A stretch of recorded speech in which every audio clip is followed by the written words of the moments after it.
వైపులా వేరు చేసి రెండుగా వేరు చేసినట్టు వేరు చేసి ఏమంటున్నాడు?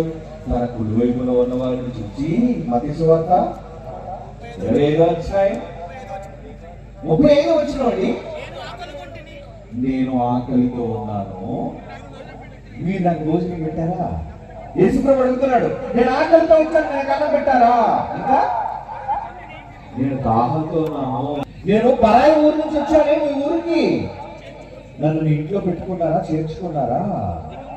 నేను బట్టలు లేకుండా వచ్చాను, రోగిగా బాధతో ఉన్నానే, జబ్బుతో, మీరు నన్ను చూడడానికి వచ్చారా?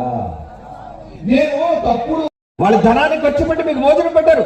ఒక్కడికి చేస్తేనే ప్రతిఫలం, మరి ఇన్ని వేల మందికి చేస్తే మీ అందరికీ ఎంత జీతం పరలోకంలో.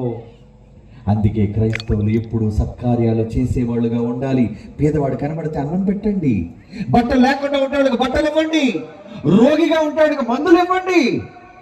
అందుకే రండి, యేసు నేర్పించిన ప్రేమను బట్టే ఈరోజు క్రైస్తవులు ఈ ధర్మ కార్యాలు చేస్తున్నారండి. కానీ ఈ సమాజం దాన్ని అర్థం చేసుకోకుండా నింద వేసింది ఏంటో తెలుసా? వీళ్ళు మత మార్పిడి, మతంలో మార్చుకోవడం కోసం అండి వీళ్ళు మందులు ఇస్తున్నారు, మతంలో మార్చుకోవడం కోసం అండి వీళ్ళు అన్నం పెడుతున్నారు, మతంలో మార్చుకోవడం కోసం అండి వీళ్ళు బట్టలు ఇస్తున్నారు. తప్పరా? తప్పు. ప్రలోభ పెడుతున్నారు అని అనుకుంటున్నారు అమాయకులైన సోదరులు. ఉద్దర్రా, అపార్థం చేసుకోకండి. క్రైస్తవులు చేసే ఉత్తమమైన పనులు మరో లోకంలో తమ కొరకు ధనాన్ని సంపాదించుకోవడానికి చేసే సత్కార్యములు. అంటే ఇప్పుడు పరలోకం రావాలి అంటే ఈ పనులు చెయ్యాలి. ఆ చేసిన వారితో యేసుప్రభువు ఏమంటాడు చూడండి, కింద 34వ వచనం, అప్పుడు రాజు, నా కోసం మీరు చేశారు కదా, కుడివైపున ఉన్న నీతిమంతులను చూచి, నా తండ్రి చేత ఆశీర్వదింపబడిన వారు మీలో ఎవరు ఎంత మందికి ఇదిగో ఇటువంటి గొప్ప కార్యక్రమాలు చేయగలుగుతున్నారు చెప్పండి? ఇటువంటి సభలు మీరు పెట్టించగలుగుతున్నారా? మీ ఊర్లో, మీ పట్టణంలో, మీ గ్రామంలో. మన దగ్గర రత్నమయ్య అని ఒక ఆయన ఉంటాడండి, వచ్చాడండి, స్టేజ్ మీద ఉన్నాడా? ఉంటాడండి, చాలా మంచి ఉండండి.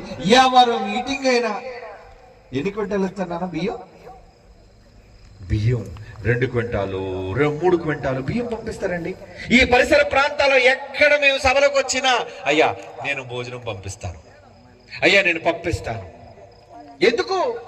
ఏమంటే డబ్బు అంతా అతనికి దాచుకుంటే ఉపయోగపడుతుంది కనుక. సత్కార్యాలు ఇదేనండి నిజమైన భక్తి అంటే. భక్తి అంటే ఏమనుకుంటున్నారు? 24 గంటలు గుడిలోకి వెళ్ళి మోకాళ్ళేసి కన్నీటితో ప్రార్థన చేయడం భక్తి అనుకుంటున్నారా? తోటి పొరుగు వాడికి వాడి ఆపదలో, వాడి ఇబ్బందుల్లో, వాడి ఆకలిలో, వాడి అవసరతలు తీరుస్తాడు. అది నిజమైన భక్తి. ఏమండి? అదేనండి భక్తి. అందుకే పాన్ ఇండియా 2025లో ఒక చక్కని పాట రాశానండి. ఏది నిజమైన భక్తి? అది ఫుల్ పాట కాదండి, ప్రోమో మీరు చూద్దరు కానీ. ఏది భక్తి అనుకుంటుంది ఈ సమాజం? ఏమండి? దేవుడి దగ్గరికి దండం పెట్టేసి మోకాళ్ళు దర్శించిన వాళ్ళు ఏంటి ప్రయోజనం అనుకుంటున్నారా? అవును, మరి అవును, అలా పరామర్శిస్తేనే కదా. ఏంటది? భక్తి. యాకోబు పత్రిక అంటున్నాడు చూడండి, బైబిల్లో యాకోబు పత్రిక 1వ అధ్యాయం 27వ